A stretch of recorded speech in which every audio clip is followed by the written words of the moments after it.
Hola chicos, espero que estén bien. Vamos a seguir con otro problema de dinámica del cuerpo rígido, la tercera ecuación universal, y en esta oportunidad vamos a hacer el problema 22 de la guía. Este problema indica lo siguiente: el disco, el disco de centro C, radio R y peso P rueda en la superficie inclinada 45 con la horizontal fija a tierra. Si el disco inicia su movimiento por efecto de la gravedad y parte del reposo, determinar su velocidad angular para el instante en que ha dado una vuelta completa. ¿Ok? Entonces, lo primero que hacemos en este tipo de ejercicio es dibujar una segunda posición que es la posición de interés. Recordemos que en los problemas anteriores normalmente trabajábamos los problemas para dicho instante, para dicha configuración, o sea, para la posición inicial de la figura que estemos evaluando. En este caso, normalmente los problemas se van a trabajar para una posición después, ¿ok?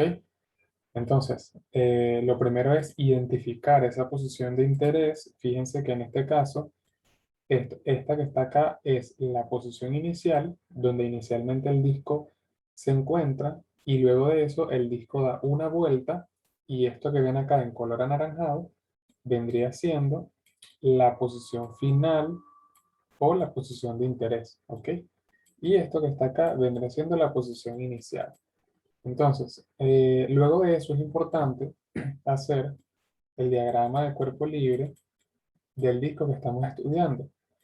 Pero ese diagrama de cuerpo libre se hace en la posición inicial o en la posición final. Evidentemente hay que hacerlo en la posición de interés, en la posición donde están pidiendo la incógnita, ¿ok? Que en ese caso sería la posición final. Entonces, en ese caso, para hacer el diagrama de cuerpo libre en la posición final, se observa cuáles son las fuerzas que allí actúan, y pues se tiene el peso, ¿ok? Que sería peso P. Se tiene una normal, que es la que genera la superficie inclinada, ¿ok? Vamos a llamarle normal N. Adicional a ello, como el ejercicio indica que el disco rueda, quiere decir que hay fricción. Por lo tanto, también se identifica el CID directamente, que es la partícula de contacto entre la superficie y el disco, que viene siendo esta, y pues se pinta la fuerza de roce.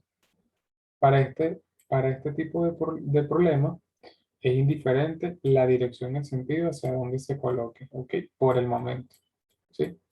Entonces vamos a colocarla en este sentido, y pues por el momento no hay otra fuerza, simplemente está la normal, el peso y la fuerza de roce. Entonces, recordemos que hay que hacer el diagrama de cuerpo libre, pero en la posición de interés, o en la posición final, o en la posición de estudio, ¿ok? No en la posición inicial, ¿sí? Eso es para estudiar los cuerpos rígidos en una posición diferente a la posición inicial.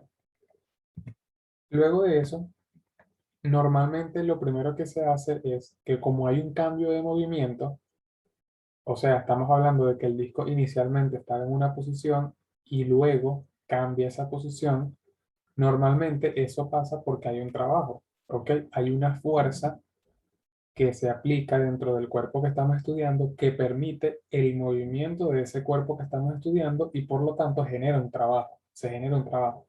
Entonces, para ello, lo que hacemos es comenzar a estudiar eh, la ecuación, la ecuación de energía o la ecuación de trabajo, que esa ecuación no es más que el trabajo desde la posición inicial hasta la posición final va a ser igual a la energía cinética final menos la energía cinética inicial. En este caso, como el problema indica que parte de reposo, entonces la K inicial, que no es más que un medio de la masa por la velocidad al cuadrado, se hace cero. ¿Por qué? Porque parte de reposo. ¿Ok? Entonces, luego de eso, simplemente lo que se va a hacer es intentar desarrollar esta ecuación, ver cuáles son las fuerzas que hacen trabajo desde la posición inicial hasta la posición final, y encontrar esta segunda ecuación que para cuerpos rígidos se conoce, la K final o la energía cinética final, se conoce como la tercera ecuación universal, ¿ok? Entonces se desarrollan ambas ecuaciones, se igualan y pues simplemente se despeja lo que se necesita. Este problema es bastante sencillo, es bastante eh, relativamente fácil. Entonces, bueno, eh, en este caso lo primero que vamos a determinar es el trabajo, ¿ok? El trabajo total del sistema desde la posición inicial hasta la posición final. Entonces, en función de eso, vemos en el diagrama de cuerpo libre cuáles son las fuerzas que hacen trabajo. Recordemos que por definición el trabajo es fuerza por desplazamiento paralelo a dicha fuerza. Por lo tanto, comenzamos a evaluar una por una de las fuerzas que actúan en el disco que estamos estudiando. Entonces, si por ejemplo evaluamos la normal en este caso no hace trabajo porque el desplazamiento del disco es inclinado, ¿sí? Es inclinado y la normal o la fuerza que estamos evaluando es perpendicular a ese desplazamiento. Por lo tanto, la normal no hace trabajo, ¿ok? En el caso de la fuerza de roce en efecto es paralela al desplazamiento, ¿sí? Pero solamente porque la fuerza de roce actúa en una partícula cuya velocidad es nula, que vendría siendo el centro instantáneo de rotación, fíjense que la fuerza de roce se genera justamente en esa partícula cuya velocidad es nula, solamente por esa razón la fuerza de roce no hace trabajo, ¿ok? Recordando que no hace trabajo porque actúa en una partícula cuya velocidad es nula.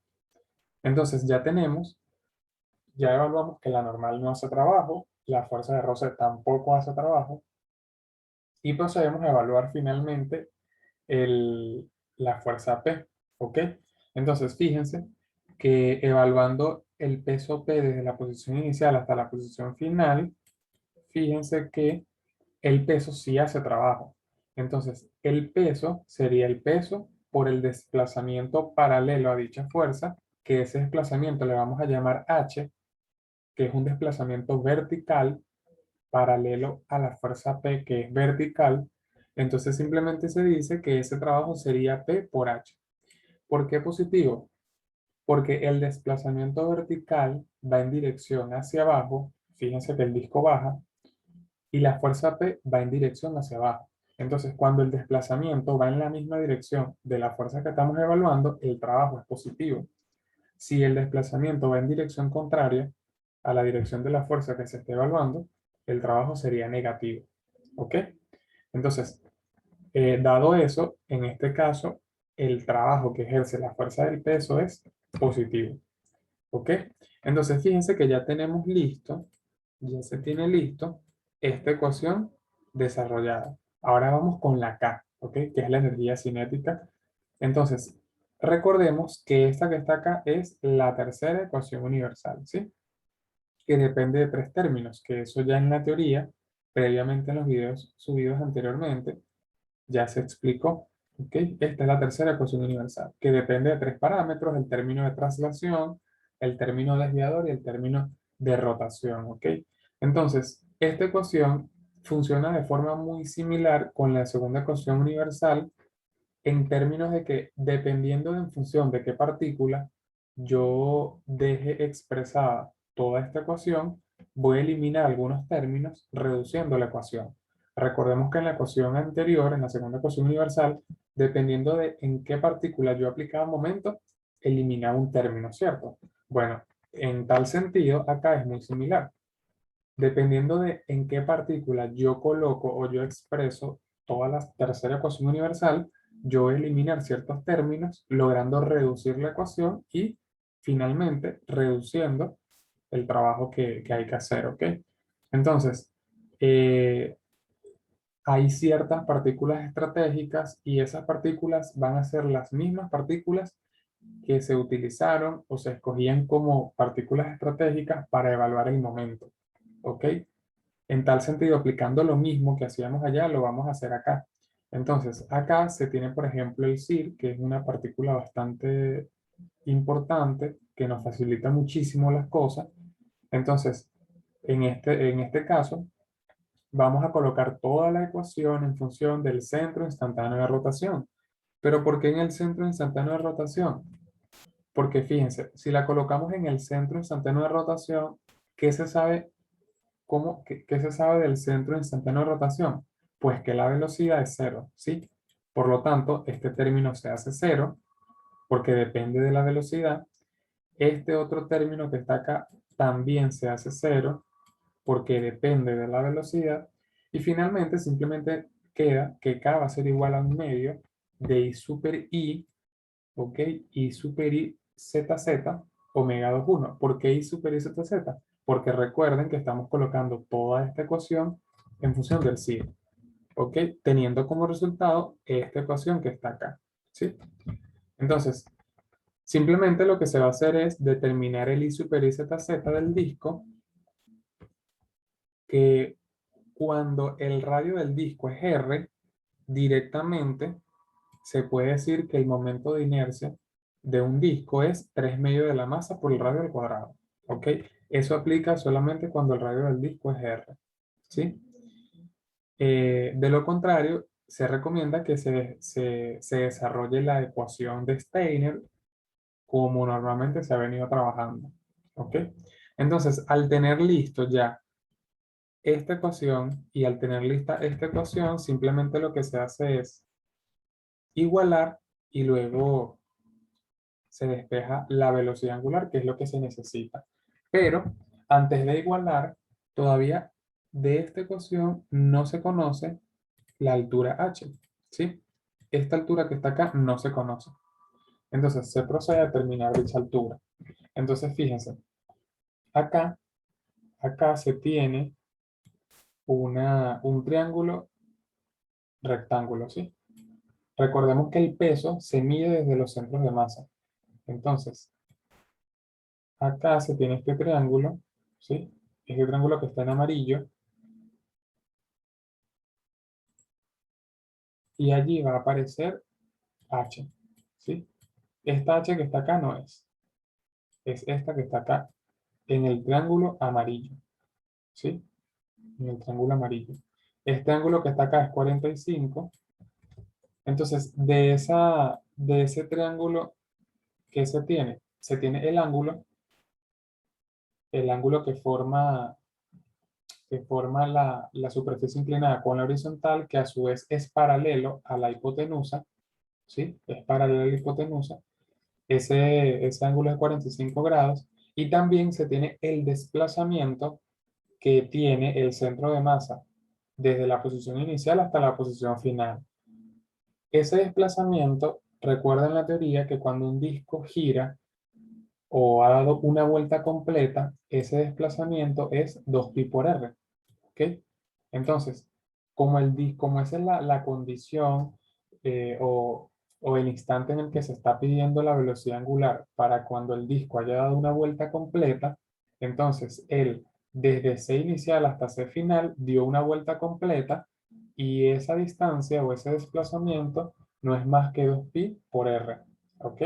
Entonces, al tener esa hipotenusa, esta que está aquí es C inicial y esta que está acá es C final. ¿Ok? Desde C inicial hasta C final, él dio una vuelta completa. Entonces, al tener ambos datos, que es el ángulo y la hipotenusa, simplemente aplicando la propiedad del seno, se despeja h, dando como resultado raíz de 2 pi por r. ¿Ok? Y luego que ya se tiene ese valor de h, allí simplemente si se igualan ambas ecuaciones, ¿ok? Se igualan ambas ecuaciones y finalmente se despeja la velocidad angular del disco respecto a tierra, dando como resultado la raíz de 4g raíz de 2pi sobre 3r. ¿Ok? Un problema bastante sencillo. Y bueno, básicamente esto ha sido todo, muchachos. Muchísimas gracias.